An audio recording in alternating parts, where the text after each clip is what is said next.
আলবাল creator মানে বড় বড় ক্রিয়েটাররা আমাদের মধ্যে এসে উপস্থিত হয়েছে, আর তাদের মধ্যে সব থেকে বড় আবাল মানে নেট দুনিয়ার আবর্জনা। মানে আবর্জনা নয়, নেট দুনিয়ার কোহিনূর। এবং এই মিটআপের প্রধান অতিথি গার্পে পরোটা খ্যাত মিস্টার ডিজে বেলুন ইতিমধ্যে আমাদের মধ্যে এসে উপস্থিত হচ্ছে।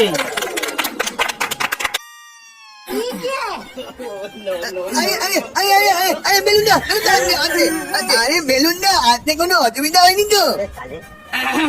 আমি এর জন্যই কোনো ছোটখাটো অনুষ্ঠানে যেতে চাই না। তোমাদেরকে বলেছিলাম হেলিকপ্টার পাঠানোর জন্য, আর তোমরা সাইকেল পাঠিয়েছো। আর এমন একজনকে পাঠিয়েছো সে সাইকেল চালাতেই পারে না। আরে কি বলুন তো বেলুন না, আমরা হেলিকপ্টারেরই কথা বলেছিলাম, কিন্তু পাঠানোর সময় নাকি গ্যাস শেষ হয়ে গেছে। সেটা হলে আমার দোকান থেকে একটা সিলিন্ডার নিয়ে আসতে পারতে।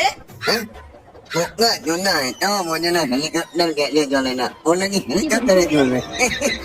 ছাড়ো, বাদ দাও। আমার ব্রেকফাস্টের ব্যবস্থা হয়েছে তো? আমার অলরেডি ব্রেকফাস্টের টাইম হয়ে গেছে। আরে আপনার ব্রেকফাস্টের ব্যবস্থা হয়ে গেছে, তুমি দাঁড়িয়ে কেন? তুমি যাও।